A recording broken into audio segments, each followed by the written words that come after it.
31조 보시죠. 이제 단체 교섭을 했으니까 단체 협약을 체결해야 되겠죠. 자, 협약을 작성하려면 1항. 단체 협약은 서면으로 작성하여 당사자 쌍방이 서명 또는 날인해야 한다. 이게 절차적 요건이겠죠. 자, 2항 보시면 단체 협약의 당사자는 15일 이내에 신고해야 한다. 뭐 이런 얘기가 있고요. 근데 우리에게 중요한 건 1항이죠. 신고 이런 절차적 부분보다는 우리에게는 실질적인 게 더 중요하니까. 자, 서면 작성되어야 하고요. 당사자 쌍방이 서명 또는 날인하여야 합니다. 서면의 의미는 너무 명확하죠. 이제 종이에다가 하라는 거고요. 당사자 쌍방이 서명 또는 날인해야 되는데 기명날인에 관한 판례가 있습니다. 기명날인해도 되는지. 기명날인해도 되나요? 되죠. 이거 쌍방이 서명 날인 왜 하나요? 서로 실제로 우리가 체결했다고, 그죠? 그거를 이제 명확성, 정확성을 확보하기 위해서 하는 거기 때문에 이거를 확보할 수만 있다면 기명날인을 하든 서명 날인을 하든 상관없다라는 겁니다. 판례 한번 보시죠. 12페이지에 16번입니다. 단체 협약 성립에 대한 얘기를 아주 압축적으로 잘 해놓은 판례입니다. 보시면 노동조합과 사이에 체결한 단체 협약이 유효하게 성립하려면 단체 협약을 체결할 능력이 있는 사용자가 그 상대방 당사자로 체결하여야 하고 나아가 서면으로 작성하여 당사자 쌍방이 서명 날인함으로써 노동조합 및 노동관계조정법 제31조 1항 소정의 방식을 갖추어야 하고 이러한 요건을 갖추지 못한 단체 협약은 조합원에 대하여 규범적 효력이 미치지 아니한답니다. 처음으로 나온 얘기예요. 규범적 효력. 규범적 효력과 채무적 효력이라는 것이 두 가지가 나뉘는데 단체 협약 공부하시면 크게 두 가지만 아시면 돼요. 규범적 효력이 있고요. 채무적 효력이 있습니다. 단체 협약도 그렇고 근로계약도 그렇고 양 당사자가 있고 협의해서 내용을 정해요. 민법의 개념으로 보면 뭐죠? 계약입니다. 계약. 근데 그 계약에 대해서 노조법이 힘을 실어줘서 규범적 효력을 갖게 해요. 그래서 이게 나의 근로 조건이 되죠. 그래서 이거 위반하면 근로기준법 위반이 되는 거죠. 즉, 이 단체 협약이 규범이 된다는 겁니다. 근로 조건에 한해서 이렇게 되죠. 자, 그럼 채무적 효력은 뭔가요? 규범적 효력을 갖지는 못하지만 원칙적인 측면이 계약이기 때문에 당신과 내가 계약을 체결한 거니까 노조법과 상관없이 계약으로서 지켜줘야 할 것이 채무적 효력을 갖는 거죠. 그래서 단순하게 구분하면 요거는 근로조건, 이거는 근로조건 외의 것 이렇게 생각하시면 돼요. 자, 근데 규범적 효력을 못 가진대요. 뭐 하면? 여기서 정한 대로 단체 협약 체결하지 않으면 그냥 단순한 계약서가 될 뿐이다라는 얘기죠. 아시겠죠? 그래서 당사자 쌍방이 서면에다가 서명 날인해야 된다라는 얘기고요. 기명 날인도 괜찮다는 판례는 있습니다. 자, 그 다음 판례 보시면 노동조합과 사용자 사이의 근로조건 기타 노사관계에 관한 합의가 노사협의회, 노동조합이 아니라 노사협의회네요. 협의를 거쳐서 성립되었더라도 당사자 쌍방이 이를 단체 협약으로 할 의사로 문서로 작성하여 당사자 쌍방의 대표자가 각 노동조합과 사용자를 대표하여 서명 날인하는 등으로 단체 협약의 실질적 형식적 요건을 갖추었다면 이는 단체 협약이라고 본답니다. 노사협의회가 뭐죠? 30인 이상의 근로자가 있는 기업에서 의무적으로 설치하는 법에 의해서 만들어지는 기구, 협의기구죠. 협의기구인데 노사협의회이기 때문에 그러니까 일단 법 때문에 만들어지는 거기도 하고 자주성이 없는 단체예요. 그렇죠. 자주성, 목적성이 결여된 그냥 협의기구입니다. 그러다 보니까 노사협의회는 노동조합하고 완전히 성격이 달라요. 그래서 원래는 할 수 없는 게 맞는데 노사협의회 그 근로자 참여 증진에 관한 법률을 잘 공부하신 분들은 알겠지만 우리 회사에 과반수 노동조합이 있다면 노사협의회 구성원이 거의 노동조합 사람이에요. 그러니까 노동조합 위원장이 이렇게 지명할 수 있게 돼 있어요. 그러니까 결국 과반 노동조합이 있는 사업장이라면 여기 사람이 노사협의회도 하고 노사협의 사람이 여기도 되고 그러니까 여기서 할 얘기 거기서 하는 거고 뭐 그런 거죠. 그러다 보니까 지금 보는 판례와 같은 게 가능해요. 단체 협약을 체결할 목적으로 협의를 진행했고 그거에 따라서 서면에다가 써가지고 서명 날인했으면 단체 협약으로 인정하겠다라는 겁니다. 의사가 인정이 되니까 실질적 형식적 요건이 갖추어졌으니까 이런 얘기죠. 그래서 그렇게 알아두시면 됩니다. 그래서 단체 협약 작성은 원칙적인 면을 아시고 기명 날인, 노사협의회 이런 부가적인 쟁점들 알아두시면 되겠습니다. 자, 32조 너무너무 중요해요. 32조. 기출도 한번 됐었고요. 최근에 작년에 나온 판례도 있습니다. 보시면 단체 협약의 유효 기간, 단체 협약에는 2년을 초과하는 유효 기간을 정할 수 없습니다. 그러면 2년 넘게 정했으면 어떻게 되나요? 2년으로 돌아오겠죠. 강행적 효력이 있으니까 2년이 되는 거고요. 그 다음에 2항 보시면 단체 협약의 그 유효 기간을 정하지 아니한 경우 또는 1항의 기간을 초과하는 경우에는 2년으로 한다라는 겁니다. 자, 3항 잘 볼게요. 단체 협약의 유효 기간이 만료되는 때를 전후하여 당사자 쌍방이 새로운 단체 협약을 체결하고자 단체 교섭을 계속하였음에도 불구하고 새로운 단체 협약이 체결되지 아니한 경우에는 별도의 약정이 있는 경우를 제외하고는 종전의 단체 협약은 그 효력 만료일로부터 3월까지 계속 효력을 갖는다. 이걸 법정 자동 연장이라고 하죠. 법에서 정해서 자동으로 연장해준다. 석 달까지.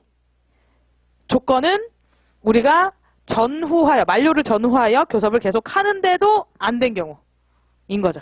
그럼 3월이 끝나면 어떻게 되나요? 없는 거죠, 뭐. 그냥. 단체 협약이 없는 무협약 상태라고 하죠. 무협약 상태인 겁니다.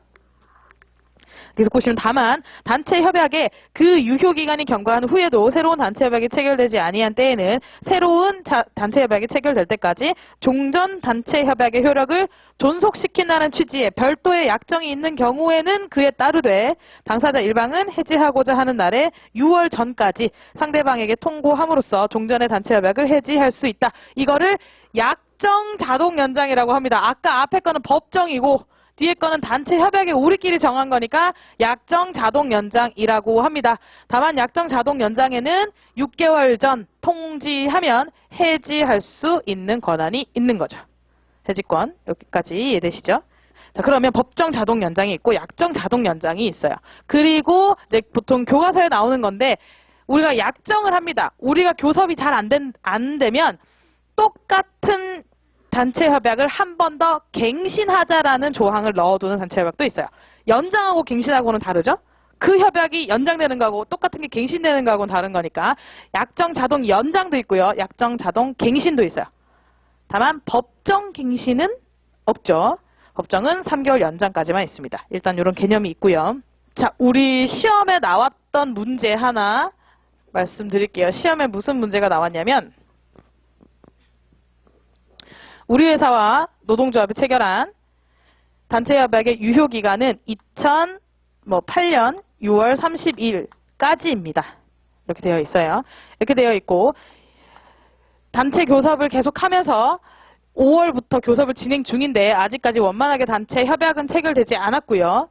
2009년 7월 1일에 단체 협약에 있는 징계 절차를 적용하지 않고 절차 적용 없이 징계를 합니다. 징계를 했어요. 이 징계가 과연 절차적으로 정당하냐 이 문제가 나왔어요. 그렇죠? 그래서 이 문제가 나왔을 때 많은 사람들이 뭘 했냐면 이 조문을 적을 생각을 안 하고 일단 요전에 요 개념을 설명을 드려야 하긴 한데 그거 말고 학설상 논의 단체 협약이 없어지고 무협약 상태가 됐을 때의 여후효라고 하죠. 학설상 논의를 막 적었어요. 판례까지. 맞나요? 이거 법정 자동 연장 사례예요. 그죠? 교섭하고 있었고 3개월 동안 법정 자동 연장. 그거 쓰시고 자동 연장 됐으니까 당연히 절차 적용해야 됩니다. 끝! 하고 끝내는 문제예요. 그죠? 조문 정확하게 이해하셨으면 학설 논의 안 써도 되는 문제였다라는 거죠. 이해되시죠? 그래서 법정 자동 연장이 먼저 해당되는지 항상 조문 먼저 되는지 보시고 안 됐을 때 그때 학설 쓰시는 거예요. 자, 그러면 무협약 상태일 때 어떻게 되는지 간단하게만 보겠습니다. 우리는 규범적 효력을 가지는 내용도 가지고 있고요. 채무적 효력을 가지는 내용도 단체 협약에 가지고 있습니다. 그죠? 규범적 효력은 근로 조건이에요. 근로 조건이 있다가 단체 협약이 없어졌다는 이유로 어느 날 갑자기 내 근로 조건이 뚝 하고 없어지면 근로자 보호가 취약해지겠죠. 그래서 규범적 부분에 대해서는 학설상 화체설이라는 것이 다수설입니다. 화체, 나의 근로계약의 한 부분이 된다. 화체설. 입니다. 그러니까 우리가 단체 협약이 적용이 되고 시행이 돼서 나에게 규범적 부분이 적용되는 그 순간 그게 나의 근로계약의 내용이 되는 거예요. 그러면 단체 협약은 없어져도 근로계약은 남아있으니까 여전히 근로조건은 유지되겠죠. 여기까지 되시죠? 그럼 채무적은 계약이죠. 계약이 기간이 끝나서 없어졌어요. 그러면 당연히 소멸되겠죠. 무협약 상태. 무협약 상태는 사실 채무적 부분에만 의미가 있는 내용이고요. 규범적 부분은 계속 화체설 때문에 유지가 된다라는 게 판례 태도 및 다수설의 태도입니다. 자, 그렇게 되죠. 그래서 사람들이 이거 막 쓰고 있는 거예요. 이거 두 개 막 어떻게 되고 화체설이 뭐고 여후효가 뭐 독일이 어쩌고 아니에요. 그죠? 이 경우는 법정 자동 연장입니다. 여기까지 알아두시고. 자, 그리고 최근에 제가 판례가 나왔다고 한 것은 약정 자동 연장 부분에서 판례가 나왔습니다. 자, 우리 회사와 우리 회사 노동조합이 체결한 단체 협약은 2006년 12월 31일에 유효기간이 만료되는 단체 협약입니다. 이렇게 돼 있는데 이렇게 하고 나서 이 단체 협약 안에는 약정 자동 연장 조항이 있었어요. 약정 자동 연장 조항에는 보면 체결될 때까지 새로운 단체 협약이 체결될 때까지 연장이 된다라고 되어 있었던 거죠. 그래서 계속 흘러가는 중에 2007년 5월 1일에 새로운 A, B, C 조합원이 가입을 합니다. 가입했으니까 당연히 단체 협약 적용을 받고 있었겠죠. 쭉 적용을 받는데 이 단체 협약에는 뭐가 있냐면 남들은 연차 휴가 수당을 통상임금의 100% 주지만 우리 회사는 150% 주겠다. 그게 왜 그렇게 해놨을까요? 빨리빨리 휴가 쓰라고. 휴가 쓰도록 보장해주라고 그렇게 한 건데 어쨌든 휴가를 못 썼겠죠. 이 조합원들이. 쭉 오다가 2013년에 3년 5월 1일이라고 할게요. 이때 이 ABC가 퇴사를 결심하면서 나 안 쓴 연차휴가 수당 다 주세요. 150%로 적용해서 라고 얘기를 한 겁니다. 자, 그랬더니 날짜를 좀 바꿔야 얘기가 편하겠네요. 2011년이라고 할게요. 2011년 5월 1일에 가입을 했어요. 자, 그러면 그랬더니 소송을 걸었겠죠. 당연히 연차수당 주세요 하면서 걸었더니 회사가 뭐라고 하냐면 아무리 약정 자동 연장이 있더라도 노조법에 보면 단체 협약의 유효기간은 2년이라고 하지 않습니까? 연장이 돼도 2년입니다. 라고 주장해요. 일리 있어 보이죠? 근데 법원에서 아니라고 합니다.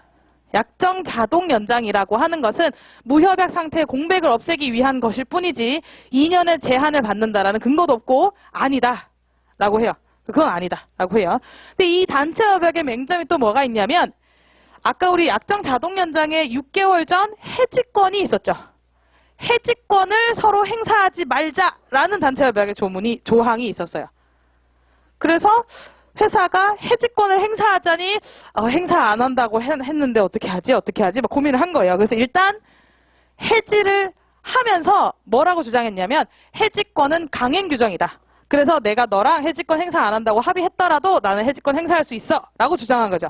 그거는 받아들여 줬어요. 정리를 하면 약정 자동 연장이라도 2년 제한은 근거가 없는 거고 잘 안 보이시죠? 2년 제한은 근거가 없는 거고 다만 해지권은 강행 규정이기 때문에 포기하는 약정이 불가능하다. 이 두 개가 최신 판례입니다. 이거 쓰시려면 약정 자동 연장의 개념, 기본적인 단체 협약의 유효 기간 이런 거 쭉 쓰면서 이 판례 얘기를 해야 되겠죠. 당연히 조문에 대한 정확한 이해가 있으셔야 돼요. 그래서 법정 자동 연장하고 구분해서 약정 자동 연장 자체를 이해하시고 그리고 약정 자동 연장의 취지 이런 부분은 판례를 통해서 보충을 하시면 됩니다. 판례가 워낙 길고 너무 최신 판례라서 그거는 천천히 공부하셔도 돼요. 여기서 법정 자동 연장, 약정 자동 연장, 약정 자동 갱신 구분하실 수 있으면 됩니다. 자, 그리고 넘어가서 33도 너무 중요한 거죠. 아까 보셨던 겁니다. 단체 협약에 정한 근로조건, 기타 근로자 대우에 관한 기준에 위반하는 취업규칙 또는 근로계약 부분은 무효로 한다. 위반하는 취업규칙은 이죠. 2항에는 역시나 근로계약에 규정되지 아니한 사항 또는 무효로 된 부분은 단체협약의 정한 기준에 의한다 하고 보충적 효력이 나와 있습니다. 자, 34조 보시면 단체협약의 해석 해가지고 단체협약의 해석 또는 이행 방법에 관하여 이게 뭐죠? 단체협약의 해석이나 이행에 관한 분쟁. 이익 분쟁이 아니라 권리 분쟁이죠. 얘가 권리 분쟁이에요. 이 권리 분쟁에 관하여 관계 당사자 간의 의견의 불일치가 있는 때에는 당사자 쌍방 또는 단체 협약에 정하는 바에 의하여 어느 일방이 노동위원회에 그 해석 또는 이행 방법에 관한 견해 제시를 요청할 수 있다. 왜? 조정 신청이 안 되니까. 이거라도 해라는 거죠. 자, 3항 보시면 제2항의 규정에 의하여 노동위원회가 제시한 해석 또는 이행 방법에 관한 견해는 중재재정과 동일한 효력. 중재재정이라고 하면 우리 이해가 어려우니까 단체협약이라는 말로 이해하셔도 같습니다. 단체협약과 같은 법규적, 규범적 효력이 생기는 겁니다. 이렇게 해석하는 게 맞겠네 하면 단체협약이 되는 거죠. 이 중재재정에 대해서 이의가 있으면 소송 가는 거죠. 자, 이게 이제 34조이고요. 자, 35조 올해 기출입니다. 그죠? 일반적 구속력 확장되는지 이거 기출 문제입니다.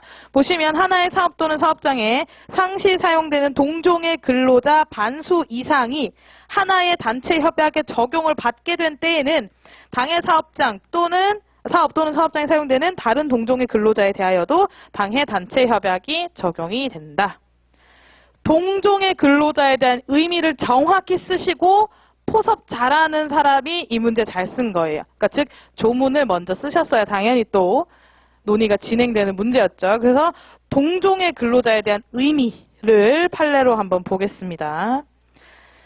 13페이지 보시면 자, 동종의 근로자라 함은 당해 단체 협약의 규정에 의하여 그 협약의 적용이 예상되는 자를 가리키므로 이 말이 꼭 들어갔어야 되죠. 그 협약의 적용이 예상되는 자를 가리키는 말로 단체 협약 등의 규정에 의하여 조합원의 자격이 없는 자는 단체 협약의 적용이 예상된다고 할 수 없어 단체 협약의 적용을 받지 않는다.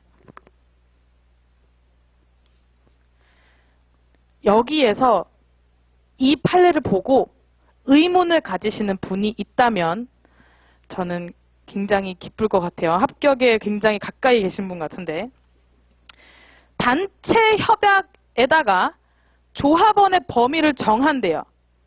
조합원의 범위는 어디다가 정하는 게 원칙이죠? 규약에다가 정하는 게 원칙이죠. 규약은 누구가 만드는데? 우리가 만드는 거죠. 조합원 우리가. 근데 사용자가 이거 이렇게 해도 되는 건가요? 원칙적으로는 안 됩니다. 만약에 단체 협약에다가 조합원의 범위 이렇게 해서 뭐 사무직 근로자 생산직 근로자라고 정했다면 판례는 이걸 그 단체 협약의 적용 범위를 정한 걸로 봅니다. 아시겠죠? 진짜 조합원의 범위가 아니라 조합에 가입하든 말든 그건 니네 마음이고 이 단체 협약은 우리끼리 얘한테는 적용 안 하기로 정한 거다라고 보는 게 판례의 태도입니다. 아시겠죠? 그래서 그 단체 협약을 적용 안 받기로 단체 협약의 규정을 했으면 단체 협약의 규정에 의하여 그 사람은 적용이 예상되는 자가 아니겠죠. 그러니까 35조에 의한 확장도 안 되겠죠. 이게 이제 올해 문제였어요. 그러니까 일단 적용 범위에 대한 이해를 하시고 그리고 35조 요건을 쓰시면서 결론을 내는 문제가 올해 문제였습니다. 이해되시죠? 적용 범위, 예상 범위로 보는 거다라는 겁니다. 웬만한 조문들은 다 과반수라는 표현을 쓰는데 특이하게 노동관계 법령 중에 여기만 반수라는 표현을 써요. 반수 이상이라는 표현을 쓰고 있죠. 자, 그러면 조문 다시 한번 보시면 단체 협약에 적용을 받게 된 때라는 말을 하고 있습니다. 이렇게 해볼게요. 여기 맨 왼쪽에 계신 이쪽 테이블, 이쪽 책상에 계시는 분들이 조합원이에요. 그래서 단체 협약을 체결을 했어요. 체결을 했는데 내가 임의로 사용자가 이쪽도 똑같은 조건 맞춰줄게 라고 했습니다. 이거는 단체 협약의 적용인가요? 아니에요. 그냥 조건만 똑같이 맞춰준 거지 단체 협약을 적용해 준 게 아니에요. 어떤 교수님 이제 사례 중 굉장히 어려운 문제가 그거였어요. 여기서 이제 이쪽에 과반수에다가 해준 다음에 이쪽에다가 임의로 똑같이 근로계약을 바꿔준 거죠. 이게 과연 단체 협약의 적용으로 이거의 확장으로 볼 수 있겠느냐 했는데 아닙니다. 임의로 적용하는 건 안 되고 단체 협약의 적용이 예상되는 범위 그 사람들에게 실제로 적용을 해줬어야 된다라는 겁니다. 이거는 이제 너무 정면으로 나왔기 때문에 또 바로 나오기는 어려운 문제고요. 그리고 36조 지역적 구속력 같은 경우에는 우리나라의 지역별 노동조합이 많지 않아요. 정말 많이 부족한 편이어서 이것도 좀 적용하기는 조금 어렵고요. 중요도가 조금 떨어진 주제라고 볼 수 있습니다. 지역적 구속력은 비슷한 개념인데 지역에다가 확장하는 겁니다. 조문 보시면 1항에 하나의 지역에 있어서 종업하는 동종의 근로자 3분의 2입니다. 우리 회사 사람도 아니기 때문에 좀 더 범위가 넓죠. 3분의 2 이상이 하나의 단체협약에 적용을 받게 된 때에는 행정관청은 당해 단체협약의 당사자의 쌍방 또는 일방의 신청에 의하거나 그 직권으로 노동위원회의 의결을 얻어서 당해 지역에 종합하는 다른 동종의 근로자와 사용자에 대하여도 당해 단체협약을 적용한다는 결정을 할 수 있고 이 결정이 있으면 공고해야 한다. 이런 내용이죠. 이거 어떻게 생각하시면 좋을까? 택시 조합 같은 경우에 이렇게 할 수 있어요. 그 지역의 택시들은 보통 비슷한 근로조건을 가지잖아요. 그래서 택시 노동조합이랑 택시 노동조합이 비슷하게 하나의 단체협약을 적용받으면 그거를 이제 행정관청이 이거를 모든 우리 지역에 다 적용하겠다. 이렇게 해서 지역적 구속력. 부산에서 이렇게 한 경우가 한 번 있었어요. 이렇게 뭐 교통수단이라든지 보통 일반적으로 공공의 이용과 관련되는 업종일 때 이런 거 하는 경우가 있긴 한데 별로 흔하지도 않고 우리나라 자체에 이제 지역적 조합이 별로 없어서 요거는 그렇게 출제 가능성이 높지는 않습니다.